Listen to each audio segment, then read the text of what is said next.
Hello दोस्तों, नमस्ते, प्रणाम। हमारे यूट्यूब चैनल पे आप लोगों को स्वागत है। हम एक दुर्गा माता के गीत गाने जा रहे हैं। आप लोग सुनिएगा, लाइव सब्सक्राइब कीजिएगा। मैया दुर्गा लेखिन नैहर, रुन झुन नूपुर बाजे ना। मैया दुर्गा लेखिन नैहर, रुन झुन नूपुर बाजे ना। नूपुर बाजे ना मैया, नूपुर बाजे ना। मैया दुर्गा लेखिन नैहर, रुन झुन नूपुर बाजे ना।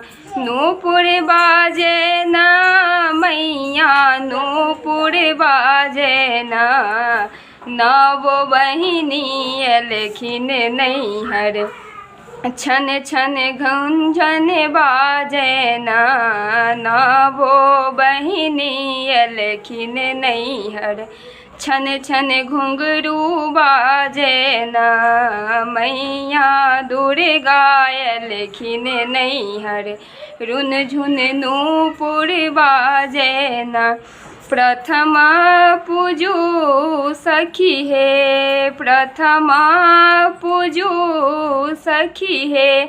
माता शैल पुत्री देथिन निर्मल काया ना। देथिन निर्मल काया ना।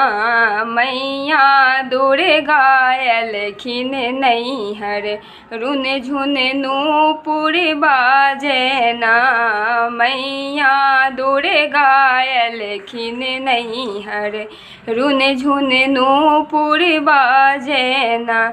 दोसर पूजू सखी है, मैया ब्रह्मचारिन ज्ञान के गंगा बढ़ोथिन ना। ज्ञान के गंगा बढ़ोथिन ना। मैया दुर्गा लेखिन नैहर, रुन झुन नूपुर बाजे ना। तेसर में पूजू सखी है, तेसर पूजू सखी है। माता चंद्र घंटा विपत्ति सबटा हरथिन ना।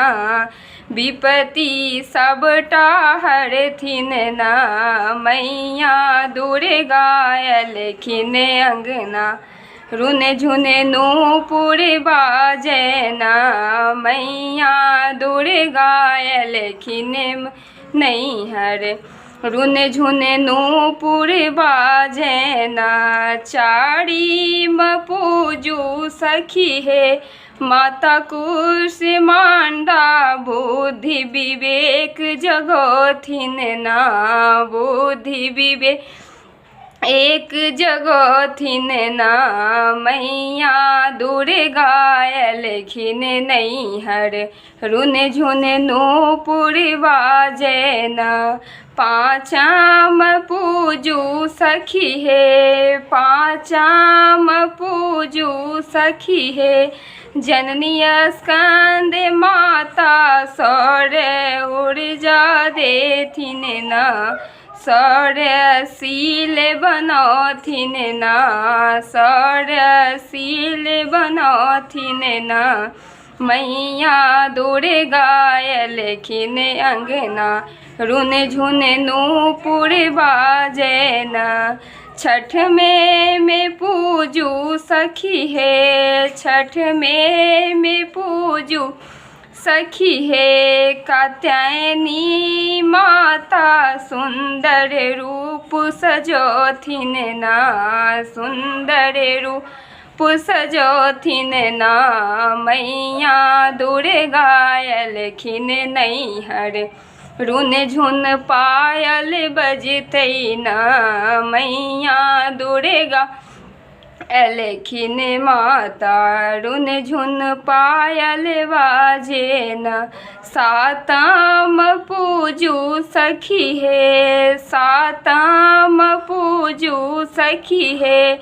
मैया काल राक्षी सब हक कष्ट हरथिन ना। सातम पूजू पूजू सखी हे मैया काल रात्रि सब हक कष्ट मिटोथिन ना, सब हक कष्ट मिटोथिन ना, मैया दुर्गा अयलखिन नैहर रुन झुन नूपुर बाजे ना, आठाम पूजू सखी हे देवी महागौरी सुख शांति से भरथिन ना, सुख शांति से भरथिन ना, मैया दुर्गा अयलखिन नैहर रुन झुन नूपुर बाजे ना, मैया दुर्गा अयलखिन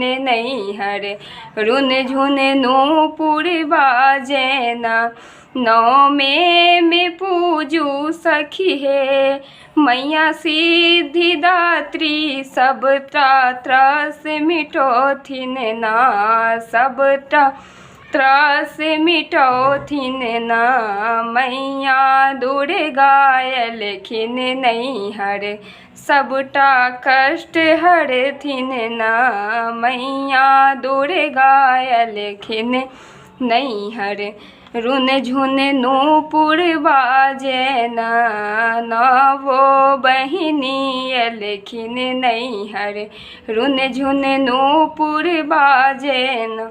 धन्यवाद।